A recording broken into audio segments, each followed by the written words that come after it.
আসসালামু আলাইকুম প্রিয় বাংলাদেশের ভাই বোনেরা।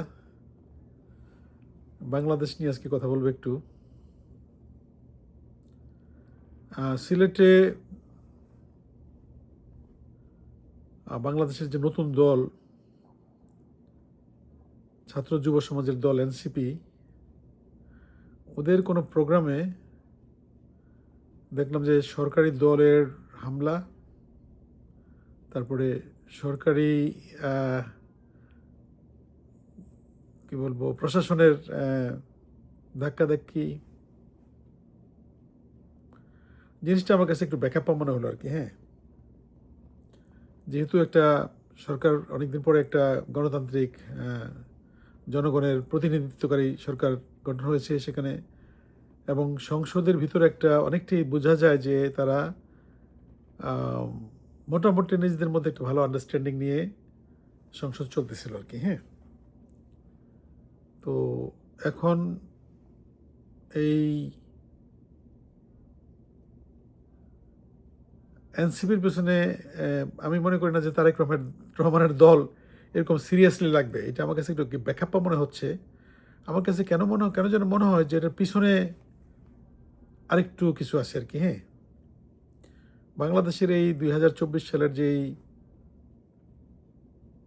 একটা বিপ্লব একটা হয়ে গেল, একটা স্বৈরাচারী সরকারের পতন হয়ে গেল, এটার মধ্যে এনসিপির যারা তাদের চাইতে বেশি রোল কেউ প্লে করে নেই জানা মতে আর কি। হ্যাঁ, আরও আছে অনেকেই ছিল যারা ধরেন হয়তো ক্ষমতার মধ্যে আসতে চায় নাই বা রাজনীতির মধ্যে সক্রিয় হইতে চায় নাই, অনেকেই ছিল।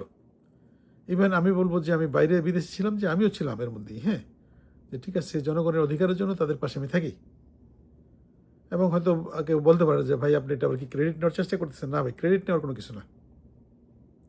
আমরা বাইরে ছিলাম, বিদেশে ছিলাম, আমরা রেমিটেন্স নিয়ে হেল্প করেছি আন্দোলনে, এবং আন্দোলনকারীদের জন্য আমরা আল্লাহর অশেষ রহমতে, আল্লাহর ইচ্ছায় তাদেরকে পানি খাবার ইত্যাদি দেওয়ার চেষ্টা করেছি।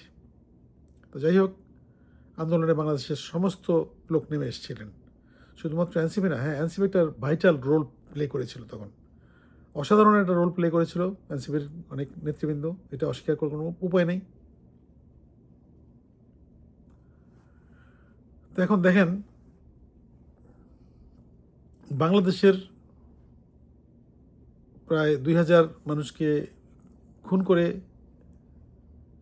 প্রায় 30 থেকে 50,000 লোককে আহত করে, অন্ধ করে, পঙ্গু করে দিয়ে একটা বিরাট একটা চেইন অফ কমান্ড তারা পালিয়ে গেছে। কিন্তু তারা রাজনীতিবিদ এবং তারা এই প্রশাসনের অংশ কিছু, বিভিন্ন প্রশাসনের বিভিন্ন জায়গার অনেকেই চলে গেছেন, যাদের মনে করেন তাদের তো কেউ যেতে পারেনি, তারা চলে গেছেন, পালিয়ে গেছেন কিন্তু। এবং তাদেরকে আশ্রয় দিল কে? আশ্রয় দিল ভারত তাদেরকে, মানে এখনও পয়লা পয়সা আরাম করে রাখতেছে। এটা একটা জিনিস যে এরকম 2000 লোকরে হত্যা করার পরে সেই একটা সরকারের কিছু লোককে এবং কিছু রাজনীতিবিদকে ভারত আশ্রয় দিল।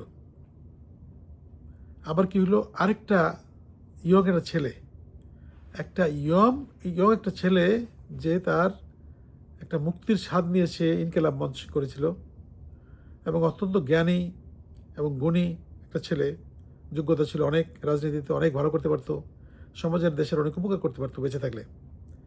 এই ছেলেটা, আমি যার কথা বলতেছি আপনারা নিশ্চয়ই জানেন, ওসমান হাদি। ওসমান হাদিকে হত্যা করার পরে ওই হত্যাকারীরা দুজন কী হলো, তারা কোথায় গেল? তারাও ভারতে গেল, এবং ভারত সরকার তাদেরও আশ্রয় দিচ্ছে ইনডিরেক্টলি আর কি। হ্যাঁ, তাদেরকে জেলে রাখছে বা কোথায় রাখছে জানি না কী করছে, কিন্তু তারা they are not handing them over to Bangladesh government.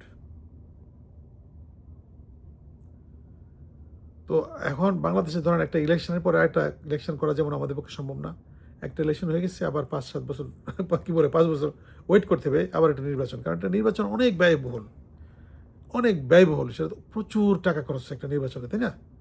সারা প্রশাসনের মধ্যে একটা দৌড়াদৌড়ি, হুড়াহুড়ি, ছাপাছাপি, প্রচার, বহুত কিছু, গভর্নমেন্টের টাকা খরচ হয়, প্লাস এই যে রাজনৈতিকবিদ যারা ইলেকশন করে আপনার সংসদে এখন বসে কথাবার্তা বলতেছেন, প্লাস যারা ফেল করেছেন তাদেরও প্রচুর টাকা পয়সা খরচ হয়েছে। ঠিক ওইরকম একটা আন্দোলন, এখন যদি একটা আন্দোলন আবার শুরু হয়, মনে করেন এই সরকার যদি মনে করেন যে বেতাল কাজ করে, হ্যাঁ, মানে লাইনের মধ্যে না থাকে, এবং এই জিনিসগুলো আলোচনার টেবিলে সময় মতো না এসে সমাধান না করে, আরেকটা আন্দোলন হইতেও পারে, কিন্তু একটা আন্দোলন কিন্তু একটা দেশের জন্য অনেক ব্যয়বহুল একটা আন্দোলন, অনেক ব্যয়বহুল, অনেক কষ্টের, অনেক ত্যাগ হয়, অনেক লোক ক্ষতি হয়, সময় নষ্ট হয়, দেশ পিছিয়ে যায়। তো এই জন্য আর কি আমি মনে করি যে তারেক রহমান তার কাজকর্ম দেখতেছি আমি lately, he is doing good, he is doing good. আমি তো মনে করছিলাম সে হয়তো ভারতের কাছে সারেন্ডার করে তাদের প্রেসক্রিপশন অনুযায়ী চলবে, কিন্তু আমার কাছে মনে হচ্ছে he is doing the right thing. কারণ একটা মানুষ মনে করেন তারে কম জ্বালায়নি, কিন্তু তারে মাইরা পিঠা হাড্ডি গুড্ডি ভাঙ্গা কোমর টোর ভাঙ্গা আরও কি ধরনের শাস্তি দিচ্ছেন যেগুলি লোকমুখে শুনি, ঝুলেয়া, সে তো বলার কথা না ভাই। আমার যদি এরকম করতাম আমি মৃত্যুর এক মতো ভুলতাম না, অবশ্যই আমি সুযোগ পেলে এটা সাইজ করার চেষ্টা করতাম। এখন করতে করতে পারবো না, হয়তো অনেক বয়স হয়ে গেছে, এখন ক্ষমা করে দূরে থাকতাম। কিন্তু বাট তারেক রহমান মতো যদি সুযোগ হইতো বা পাইতাম আমি ঠিকই তাদেরকে ঠিক করতাম, যাতে ভবিষ্যতে এরকম কাজ না হয়। এটার একটা দৃষ্টান্তমূলক শাস্তি পারলে জনসমক্ষে আইনে দেওয়া দরকার তাদেরকে। তো এখন আজকে মনটা আমার বেশি ভালো না, এই যে বিশেষ করে এনসিপির সাথে একটা দূরত্ব সৃষ্টি হচ্ছে, এই যে বর্তমান সরকারের একটা মারামারির অবস্থা সৃষ্টি হচ্ছে, এবং পুলিশরা আবার দেখা যায় যে এই রাষ্ট্রযন্ত্র বা দলীয় যন্ত্র এরা কাজ করার চেষ্টা করতেছে। পুলিশ থাকবে নিরপেক্ষ, এবং পুলিশ যদি নিরপেক্ষ না থাকে ভাই, এই তারেক রহমান কেন এখানে না, এই ফেরেস্তা রহমানদেরও লাভ নেই কোনো। এরা যারা সংবিধানের নামে শপথ করে চাকরিতে ঢুকে নিরপেক্ষ থাকার জন্য দেশ জনগণের রক্ষা করতে হিসেবে কাজ করবে, তারা যদি একটা দলের হয়ে যায় তাহলে তো সমস্যা। তারা থাকবে নিরপেক্ষ, তাই না? এবং এখানে আমি জানি না ঘটনার সত্য মিথ্যা কী, কালকে হয়তো আরও জানতে পারবো, কিন্তু এগুলি খুবই বাজে জিনিস। আর এনসিপির ওনাদেরও এই ধরনের প্রোগ্রামগুলি ওনারা সুন্দর করে যাচাই বাছাই করে করতে পারে, যেখানে একটা সংঘাতটাকে এড়ানোর জন্য তারা যে বুদ্ধির পরিচয় দিতে পারে। কারণ এখানে ধরেন আমাকে তো কেউ মারতে আসে না, আমি মায়ের সুযোগ দিই না কাউকে।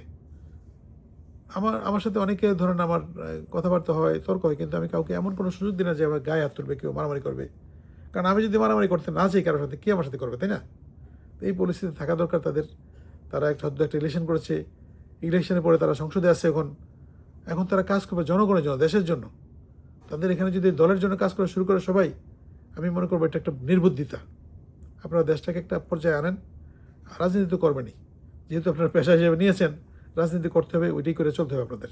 কিন্তু আপনার বেসিক্যালি এই টাইমটা এখন এই রাজনৈতিক কর্মকাণ্ড বেশি করার সুযোগ আমি মনে করি নাই এই দেশে। এখন দেশের অনেক সংকট চলতেছে, এগুলির মধ্যে সবাই মিলা আপনারা ছিদ্রগুলি বন্ধ করুন, যেই সমস্ত ছিদ্র দিয়ে আমাদের সিস্টেম লস হচ্ছে, এগুলি মিলামেশা করেন, সরকারের ওই ধরনের ভুলগুলি ধরাই দেন, এবং ওই ঘুষখোরগুলি ধরেন, যারা ঘুষ খেয়ে সব কাজ করে, ওই সুদখোরগুলোকে ধরেন, এগুলির মধ্যে থাকেন। তো যাই হোক, এটাই আমার আজকে আলোচনা, এর বেশি আর কিছু বলতে চাই না। আশা করি হয়তো যাদের কথা বললাম তারা সবাই আমার চেয়ে জ্ঞানী, আমার চেয়ে শিক্ষিত, এবং তাদের দৃষ্টি শক্তি আমার চেয়ে বেশি। আশা করি তারা হয়তো একটা ভালো একটা কিছু রেজাল্ট দেবে ইনশাআল্লাহ তাআলা, যেটা হবে না সংঘাতের। আপনার সংঘাত করে কাউকে জয় করা যায় না, বিজয় সংঘাত করে আসে না। বিজয় আসে মানুষকে জয় করতে হয় হৃদয় দিয়া, ভালোবাসা দিয়া, কাজকর্ম দিয়ে নিজেদের। তো ঠিক আছে, সবাই ভালো থাকবেন, এইটুকুই আলাপ করলাম আর কি। কোনো সুখকর আলাপ না, কোনো শান্তিময় আলাপ না, এবং আমি কোনো পার্টিকে ব্লেম দেয়নি কিন্তু। হ্যাঁ, অবশ্যই দোষ আছে, বিএনপির অবশ্যই দোষ আছে 100%, এবং আপনার কি বলে এনসিপিরও দোষ আছে 100%, না হলে 50%। তো তারা তাদের কোয়ালিটি দিয়ে কাজ করুক, টেবিলে এসে বসুক, কথা বলুক, এগুলি সলভ করুক, এটাই আমি চাইতেছি। আসসালামু আলাইকুম রহমতুল্লাহ বারাকাতুহু।